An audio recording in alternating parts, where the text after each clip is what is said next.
तो जो पहला है लवली, ये लव प्लस एल वाई, यानी लव में एल वाई लग कर लवली बना है। ठीक है, तो पहले हम यहाँ पे देखेंगे ये जो लव है ये क्या है, नाउन है।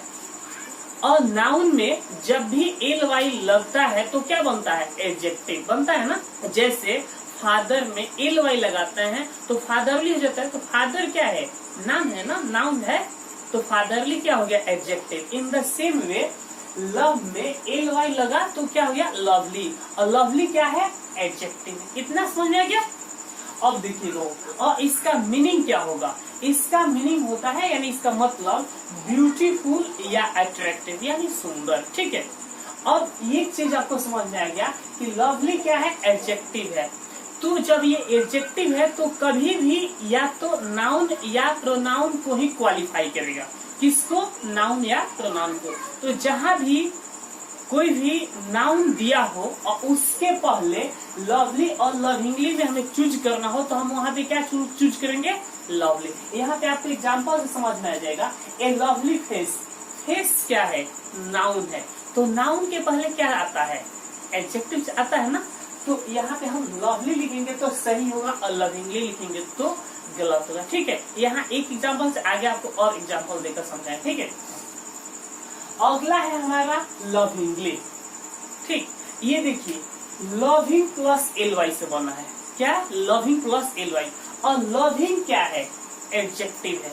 और जब भी एडजेक्टिव में एल वाई लगता है तो क्या बन जाता है, एडवर्ब बनता है ना। जैसे काइंड, काइंड मीन्स क्या होता है, दयालु, तो काइंड क्या है, एडजेक्टिव है। और एडजेक्टिव में एल वाई यानी काइंड में एल वाई लग गया तो क्या, काइंडली क्या हो जाता है, adverb. In the same way lovingly क्या है, एडवर्ब है। क्या है, एडवर्ब है, और जिसका मतलब होता है विद लव यानी प्रेम पूर्वक। ठीक है, या प्रेम से। ठीक, और जब यह एडवर्ब है तो ये क्वालिफाई किसको करेगा, या तो वर्ब करे या एडजेक्टिव को करे या दूसरे एडवर्ब को। तो जहां पे भी वर्ब दे दे, एडजेक्टिव दे दे या एडवर्ब दे दे तो उसके बाद क्या आएगा, एडवर्ब आएगा ना, यानी लविंगली आएगा। वहां पे लवली नहीं आएगा। एक बार और समझ लीजिए, जहां पे भी वर्ब दे दे और उसके बाद हमें लवली और लविंगली में चूज करना हो तो हम क्या करेंगे, लविंगली का यूज करते हैं। यहाँ आपको एग्जाम्पल से समझ में आ जाएगा।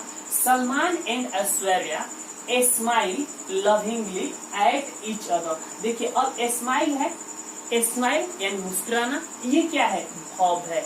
इन दुनिया का कोई भी वर्ड जिसके अंत में ना आ जाए वो वर्ब होता है, गो कम ला।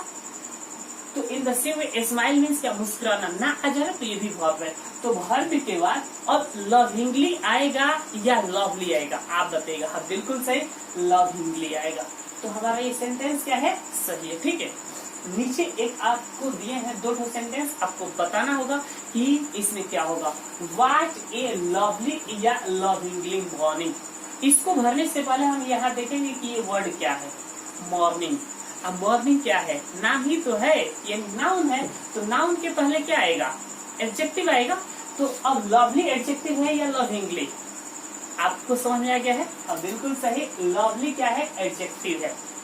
तो हम लवली हम भरेंगे और लविंगली भरते तो क्या हो जाता, गलत होता। ठीक है, अगला देखिएगा, सी लुक्स लवली या लविंगली। ठीक है, अब यहाँ पे हम देखेंगे क्या होगा। आप लिंकिंग वर्ब पढ़े होंगे, ठीक है, तो लिंकिंग वर्ब के बाद क्या आता है, क्या आता है, बिल्कुल सही, एडजेक्टिव आता है। क्या आता है, एडजेक्टिव। तो लिंकिंग वर्ब के बाद एडजेक्टिव आता है। तो इसमें एडजेक्टिव कौन है, लवली है या लविंगली है, लवली है। तो यहाँ पे क्या भरेंगे, लवली। नेक्स्ट है invent and discover. My dear friends, ये दोनों वर्ब है और इस दोनों का मतलब आविष्कार करना या खोजना होता है। तो कहाँ पे हम डिस्कवर का यूज करेंगे और कहाँ पे इन्वेंट का यूज करेंगे। तो जो चीज पहले से एग्जिस्ट था लेकिन लोगों को पता नहीं था तो वहां पे हम डिस्कवर, और जो चीज था ही नहीं, नया आविष्कार किया गया तो वहां पे हम इन्वेंट का यूज करेंगे। ठीक है, तो अब यहाँ पे एक है, गैलीलियो इन्वेंटेड या डिस्कवर द टेलीस्कोप। ये जो टेलीस्कोप पहले था या नहीं था, ऑफ कोर्स नहीं था। तो यहाँ पे हम इन्वेंटेड का यूज करेंगे, डिस्कवर्ड क्या होगा, गलत होगा। बात समझ में। अगला है कोलंबस डिस्कवर्ड या इन्वेंटेड अमेरिका। कोलंबस ने अमेरिका का खोज किया। तो अमेरिका तो था, ऐसा तो बात नहीं था कि पृथ्वी पे नहीं था, लेकिन लोगों को पता नहीं था। तो अब यहाँ पे हम कोलंबस के लिए क्या यूज करें, कोलंबस डिस्कवर्ड अमेरिका। अगला है हमारा ऑलरेडी, ये एक है ऑलरेडी, एक ALL ऑल, यहाँ पे AL, ठीक है, इसमें गैपिंग है, इसमें गैपिंग नहीं है। इन दोनों में अंतर क्या, बहुत बार एग्जाम में पूछा है, ठीक है। तो देखिए ऑलरेडी जो अलग अलग है, इसका मतलब होता है पूर्ण तैयार, कंप्लीटली प्रिपेयर्ड, ठीक है।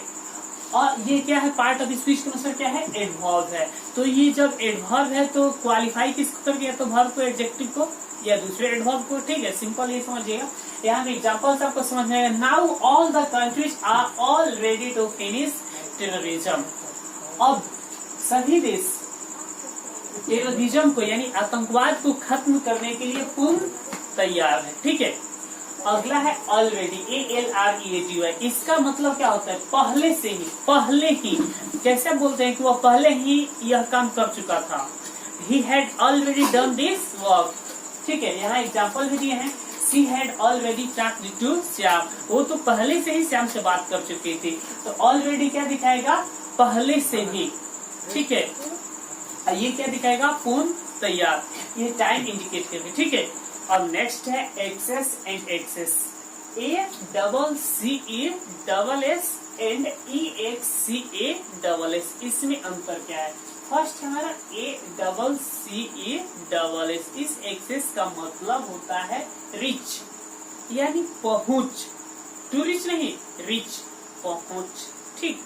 और यह नाउन है, क्या है, नाउन है। तो ये कभी भी वर्ब के रूप में यूज नहीं होगा यदि इसका मतलब पहुंच हो। तो ये कभी भी एडजेक्टिव के बाद आएगा। कहाँ आएगा, एडजेक्टिव के बाद। जैसे माई, तो माई क्या है, एडजेक्टिव है, तो माई एक्सेस, हिज एक्सेस, हिज क्या है, एडजेक्टिव, ठीक है।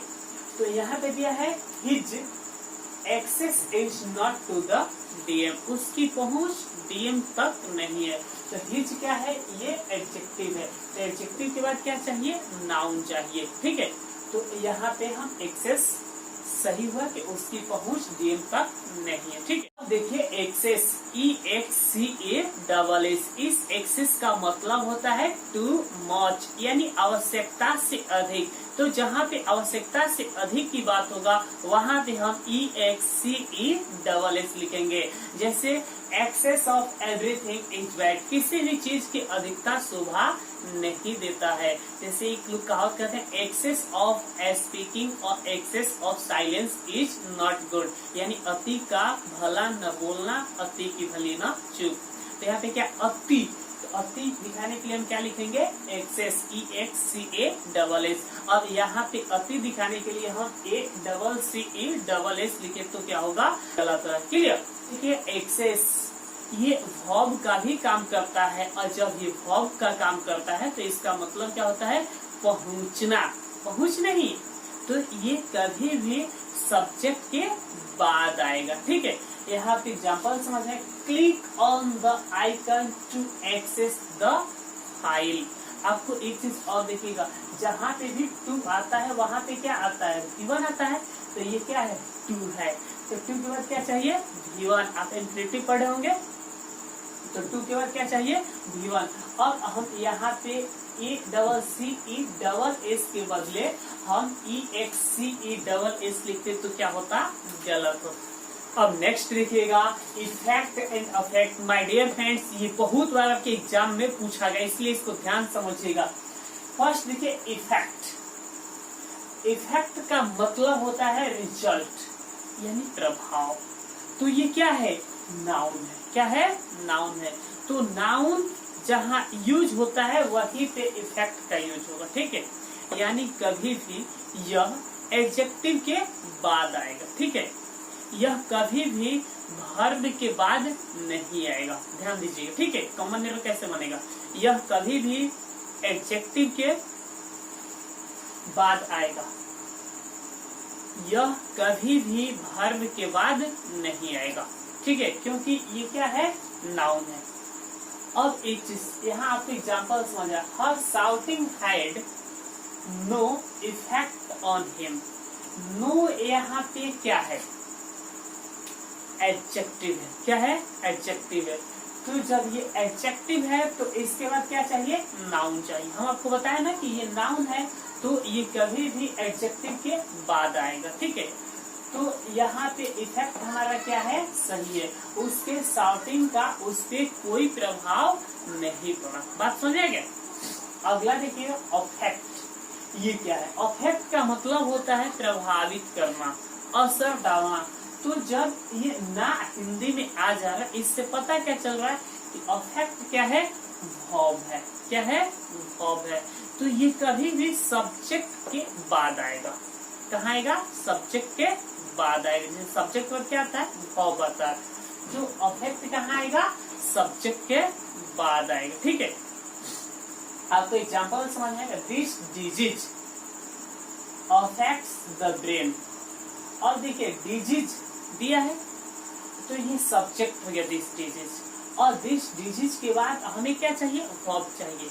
तो अफेक्ट हमारा सही होगा, लेकिन अब यही हम इफेक्ट यहाँ पे यूज करते तो क्या होता, गलत हो। कितना समझ। यहाँ पे एक और example, climate and weather. Climate and weather affect होगा या इफेक्ट होगा, आप बताइए, ठीक है। Every aspect of our lifes. अब आपको सिंपल ये देखना है कि क्लाइमेट एंड वेदर ये क्या है, सब्जेक्ट है। बिल्कुल सही, सब्जेक्ट है। तो सब्जेक्ट के बाद क्या चाहिए, हमें वर्ब चाहिए। क्या चाहिए, वर्ब। तो इसमें वर्ब ये है या ये है, हाँ बिल्कुल सही, आप पता है कि ये है वर्ब। तो ये हमारा क्या होगा, गलत। एक चीज और समझ लीजिएगा, ये जो इफेक्ट है, जब इसका मतलब टू ब्रिंग अबाउट, क्या, टू ब्रिंग अबाउट यानी घटित करना, पूरा करना, स्थापित करना, उत्पन्न करना या सुधार करना हो, तो ये वर्ब का काम करेगा। ये इफेक्ट वर्ब का भी काम करता है। ये नाउन भी है और वर्ब भी है। तो वर्ब कब होगा, जब इसका मतलब घटित करना, पूरा करना, स्थापित करना या सुधार करना हो, ठीक है। और आपके माइंड में एक चीज होगा कि इफेक्ट भी यहाँ पे वर्ब का काम कर रहा है और अफेक्ट भी यहाँ पे वर्ब का काम है, ठीक है। तो अफेक्ट का मतलब क्या होता है, प्रभावित करना, असर डालना, लेकिन इसका मतलब क्या होता है, सुधार करना, उत्पन्न करना। अब आप देखिए कि किस सेंटेंस में किसकी आवश्यकता है, ठीक है। यहाँ पे एक सेंटेंस हमने है, राजा राम। अब यहाँ पे इफेक्टेड होता या अफेक्टेड होता, आप बताइएगा। Great political and social reforms. Raja Ram बहुत पॉलिटिकल यानी राजनीतिक और सामाजिक सुधार किए। तो यहाँ पे सुधार करना के अर्थ में आ रहा है, तो हमारा ये इफेक्टेड क्या होगा, सही होगा। लेकिन ये हम अफेक्टेड लिखते तो क्या होता, गलत।